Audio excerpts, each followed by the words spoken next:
17টা প্রধানমন্ত্রী 17 বার আইন সংশোধন করছে, তারপরে এই দেশে মসজিদে জুতা চুরি বন্ধ হয়নি।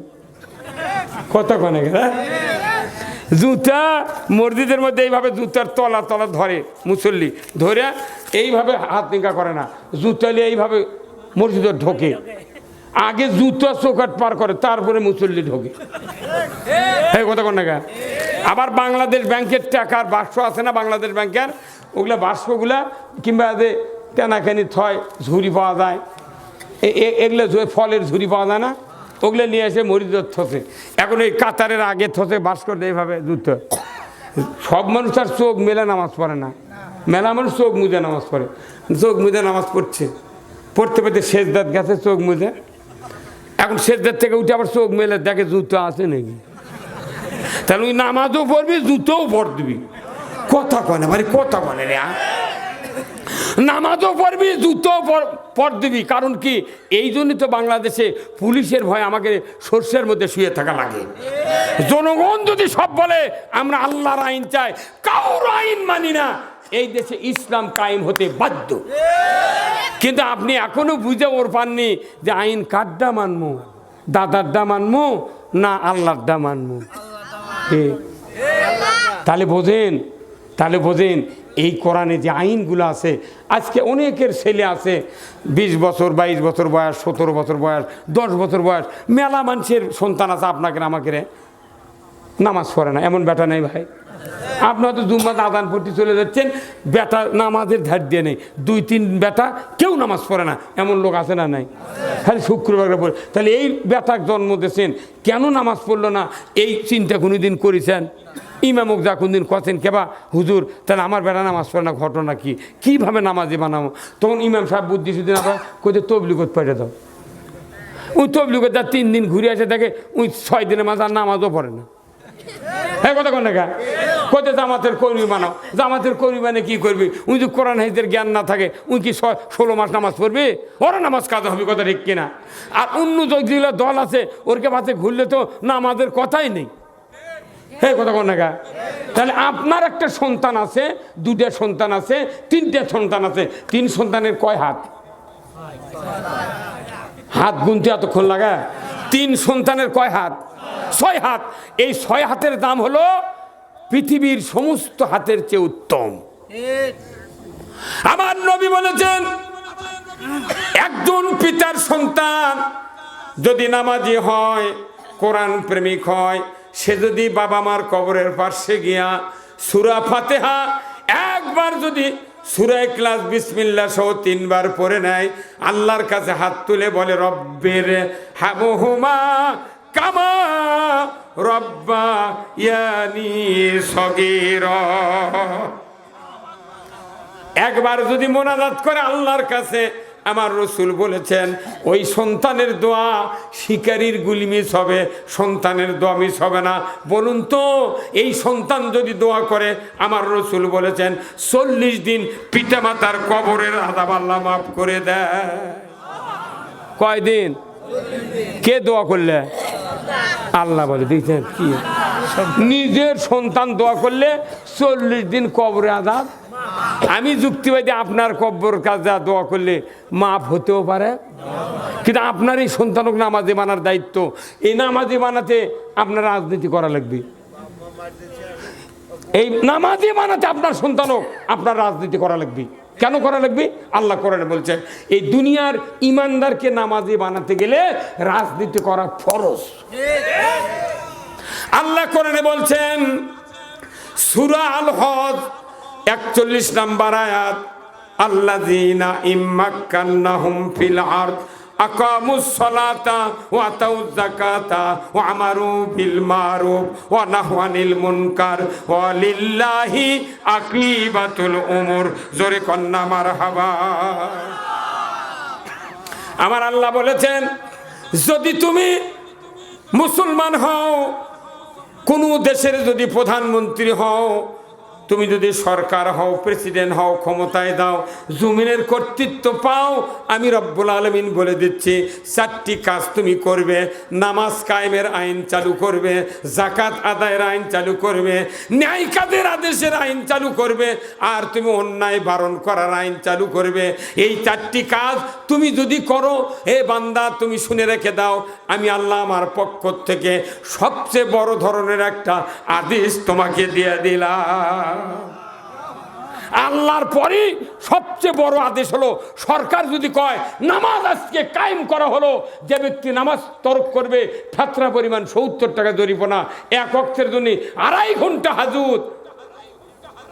ইমাম সাহেব, মুয়াজ্জিন সাহেবকে দায়িত্ব দেওয়া হলো, তোমরা তাড়াতাড়ি সকাল 8টার মধ্যে বগুড়া সদর থানার বেনামাজির তালিকা দিয়ে দাও।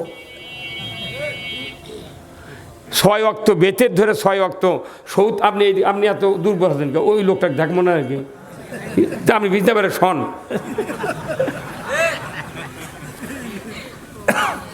আসলে মানুষের তো গাওয়াত লাগিচ্ছে না, পাগল মিশে। কোরআন শুনলে শক্তি বাড়াতে হবে, কথা ঠিক কিনা? কোরআন শোনার পর কাউকে শক্তি না বাড়ে, বোঝা যাবি আর প্লেট খারাপ। সারাদিন ব্যাটারি চার্জ দেয়, যদি প্লেট খারাপ হয় কিংবা অ্যাসিড যদি না থাকে, ওই লাইন খোলার সাথে সাথে ওর চার্জও নেই। আমাদের দেশের লোকের হাতে আসলে সরকার ছাড়া এই প্লেট শক্তিশালী করার কোনো আইন নাই। সরকার আইন করতে হবে যে নামাজ যদি কাজা করো ফাতরা পরিমাণ 70 টাকা জরিমানা। তাহলে বেতের ধরে 6 ওয়াক্ত, 6 আদে 300, 6 কুড়ি কত হয়? 120। এই 420 টাকা একদিনে জরিমানা যদি তুমি নামাজ না পড়ো। আর একদিন যদি নামাজ না পড়ো, জরিমানা দেওয়ার পরেও তোমার 2.5 ঘন্টা করে প্রতি ওয়াক্তে হাজত খাটা লাগবে। তাহলে 6 ওয়াক্তে 15 ঘন্টা, তাহলে 15 ঘন্টা হাজত আর 420 টাকা জরিমানা যদি তুমি দিবার পারো, তাহলে তুমি শুয়ে থাকো কতক্ষণে। আর যদি না পারো, তাহলে তুমি মুয়াজ্জিনক ডাকিলে জুম্মার যাও। আর এর সরকার যদি মুয়াজ্জিন ইমামক যদি দায়িত্ব দেয়, ওরা 3টার সময় বেনামাজির মা ও বেনামাজির বউ, বাপ ভাই এরা ডাকে, তুই ভাই ওঠ রে, তাছাড়া কাল তুই 14 থেকে যাবো। দেখা এটি লুৎফর হবে তো ফাঁপড় ধরবে আসা, আমাকে ধরে লেদা জুলহাত দিবি, এই বদমাস এই যাউর আমাকে ধরে লেদা রেলগেটও হাঁটে লেদা ওই সদর থানার থেকে আমাকে অজু করার পানি দেয়নি। এই বদমাস জুলহাত 5 তারিখে দেশ স্বাধীন হচ্ছে, 6 তারিখেই কুমড়ে ফাঁড়ির থেকে ওর নাম্বার লিছি, লিয়ে ফোন করছি কোথায় সদর থানার। আমি এই বেটা বগুড়ায় তোকে দেখমো, কোথায় কে আপনি? আমি তোর বাপ। আয় আয় রে আয়, কি করবেন? আমি তোর পাওয়ার দড়ি লেগে টাঙ্গে 4 আঙ্গুল করে কাটমো। তুই তো ডিবির ইয়া ছিল, কি কারণে আমাকে ধরে লেগেছে? আমি রুল এবং যুক্তিবাদী। তখন দেখি ওই ঢোকসি দিচ্ছে।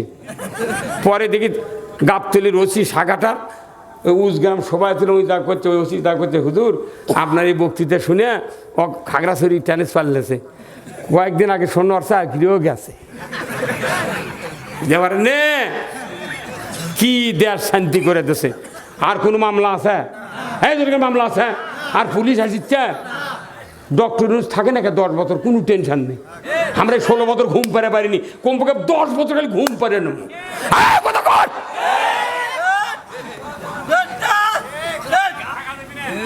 হ্যাঁ, কি আশ্চর্য কথা। আমার একটা মানুষ, আমি শুয়ে আছি মোজাম্মেল মেম্বরের ঘরের মধ্যে, আমাকে 2-3 পাক দেখে আছে করছে, চলেন ওসি ডাকিচ্ছি। কি সাহস রে বা, আমাকে কি করে? আমি 60 কিলো দূরেতে হুন্ডে লেছি সভা করবে, তুই আমাকে ডাকে কি করবো? কোথায় না ডাকিচ্ছে, কি কথা রে? সেই মামলায় বগুড়া জেলখানাত গেছি আমি, টুপির আর চুল বড় আসছিল, তো তোর কোথায় হুজুর টুপি খোলেন। টুপি খুলেছি, কোথায় হুজুর চুল হতে না বাইরে দেন, কে কোথায় গাঁদা টাঁদা থাকতে পারে। সেটা এগুলো কথা শুনে মানুষ বাঁচবে? এত বাইরে গেছিল, এমন পতন আছে ঘাটা খুঁজে পায়নি। আল্লাহর কোরআন সাক্ষী, কোরআন বলছে যারা আমার আনুগত্য করে না তারা আমার রাজ্যে থাকতে পারবে না।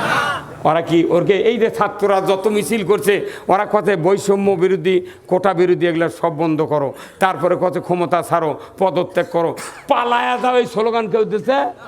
কেউ দেয়নি, ওরা খালি হুট করে পলে গেছে। এখন আবার করছে যে আমি তোকে কাছে আসি, খালি চট করে ঢুকে পারবো, তাই তুই চট করে ঢুকবো, ফট করে আয়না ঘর তুলে তোমার আয় কথা কর না। হ্যাঁ কি হচ্ছে? বাপরে বাপরে বাপ, ওই রাত দেখ চেয়ারম্যান আছেন না, আমাকে ধরে নিয়ে গেছে, আমি করছে যে এ নর্মাল একটা মামলা দিচ্ছি হুজুর, কালই বার হয়ে যাবে। কি কথা পারি ওই একটা চেয়ারম্যান মেম্বার আমাকে করলে ইচ্ছা করলো ওটা ছাড়িয়ে পারল না ভাই, কি কথা রে? 26 দিন জেল খাটিছি, 62,000 টাকা মানুষ রাহ খরচ ফেরত দিচ্ছি আমি। এই 14টা মামলা নিয়ে সারা বাংলাদেশ ঘুরেছি, তাও আমি দুমিনি আল্লাহ দিলে টাকা যায় যাক জেল খাটি, কিন্তু আল্লাহ বিচার দেখাছে। আওয়ামী লীগেরও জানিনি যে ইনকে করে পলে যাওয়া লাগবে, বিএনপিরাও মনে করেন, জামাতও মনে করে যে ইনকে কাম হবি কথা কর না কে। সকলে তো কয় যে জামাত নিলে জীবনে ক্ষমতা যাবে না, হবে না হবে না কয় না। এখন আমি তখন এই বক্তৃতা দিচ্ছি বুঝছেন, যে একটা লোক বিয়ে করেছে, স্বামী স্ত্রী দুজন ঘর সংসার করেছে 1 বছর, কিন্তু সোল পোল হয় না। যে ডাক্তার কাছে গেছে, ডাক্তার হরমোন পরীক্ষা করে করছে যে আপনার স্ত্রীর কোনো দোষ নাই, আপনার কোনো দিন সন্তান হবে না। হুট করে 1 বছর পর ওর বউ পোয়াতি, ওর তোর মাথা খারাপ হয়ে গেছে, ডাক্তার করলো আমার সোল হবে না, ই পোয়াতি হলো কেমনি কথা কনে পারে যে এইবারকার সরকার বদলে ইনকে হতে সিস্টেম কোথায় জামাত শিবির কোনোদিন পারবে না। জামাত শিবির যারা এদেশে হাসিনাকে তাড়ানোর বড় ছিল না, কিন্তু এটা মানে নিতে অসুবিধা, এটা মানে নিতে অসুবিধা। আবার করতে না এরা তো পারবি না দেবনে, আমরা শুনেছি সলি হবে না, আবার হলো কোনটি থেকে কথা কর না কে। মুসলিম আমি, সৈনিক আমি, আমি চির রণবীর, আল্লাহকে ছাড়া কাউকে মানি না, নারাই তাকবীর। বীর মুসলমান ধরো আল কোরআন, ফিরায়া আনো সেই হারানো সম্মান। বীর মুসলমান নারাই তাকবীর, আল্লাহু আকবার, তোলো ধ্বনি ধরায়া রাখবার। বীর মুসলমান ধরো আল কোরআন, ফিরায়া আনো সেই হারানো সম্মান। বীর মুসলমান আমরা বীরের জাত। কোরআন বিজয় না থাকার কারণে চিকেন দুর্বীর আমাকে মাথার লাগতে 16 বছর। কত টাকা গেলাম বাংলাদেশে 16 বছরে, বক্তৃতা তো অনুমতি দেয় না, শোভা কর্ম তারই অনুমতি লাগে। আর পূজা করছে দেখো, রোজা পুজো একসাথে হচ্ছে, কোনোদিন গোলমাল হসায়। আর কোরআনের মাহফিল হয়, কত মানুষ করবে আর পারেনি। আমাকে কাছে কথা হুজুর দেখে শুনে কথা করবেন, আমি কোরআন সে মুখস্থ করে যাচ্ছি, আবার দেখে শুনে কোয়ালিফিকা। তখন আমি কই ভাই দেখে পড়তে সময় লাগবে, অতএব আপনি পাশে কোরআন লে বসে আমাকে কয়া দেন, আমি শুনে শুনে কম পাশে তাকে দিবি আর নাই। আমার থানার এক নেতা আছে, আমার ডানে সভা বক্তৃতা করেছি, ডানি করছে বিসমিল্লাহির রহমানির রহিম, আমরা মুসলমান, নামাজ পড়বেন। তো আমি মুখের দিক থেকে এত নামাজের ভক্ত হলো কতদিন না। সকালবেলা উঠে ভাই আমি হুন্ডেল ওর বইয়ের কাছে গেছি, ওর বাড়ি যাওয়ার বউ করছি, ভাবি কোন তো আপনার স্বামী নামাজ পড়ায়, কোথাও অজু করতো আমি দেখিনি। অত তো সবাই এসে করছে নামাজ পড়বেন, ওই নামাজের কথা কইলে তিনি ভোট দিবিনি দে, কি বড়দ রে।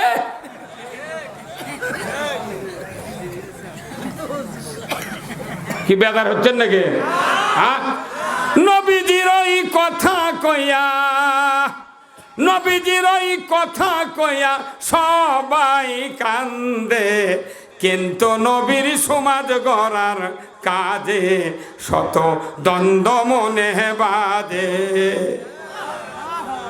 কি নবীর কথা শুনতে ভালো, নবীজির আদর্শ ভালো, বক্তৃতার বিবৃতিতে সবাই বলতে পারে। সেই আদর্শে ব্যক্তি জীবন রাষ্ট্র গড়ার কাজে বলেন তিনি হলেন আল্লাহর রসুল এমনটা কি সাজে, কিন্তু নবীর সমাজ গড়ার কাজে শত দ্বন্দ্ব মনে বাজে। বলেন তো, সরকার যদি আইন করে নামাজ না পড়লে তালিকা দাও থানার, এই আইন যদি সরকার পাশ করে, আর এগুলো বক্তৃতা লাগবে? এখন তো এই যে 16 বছর পুলিশের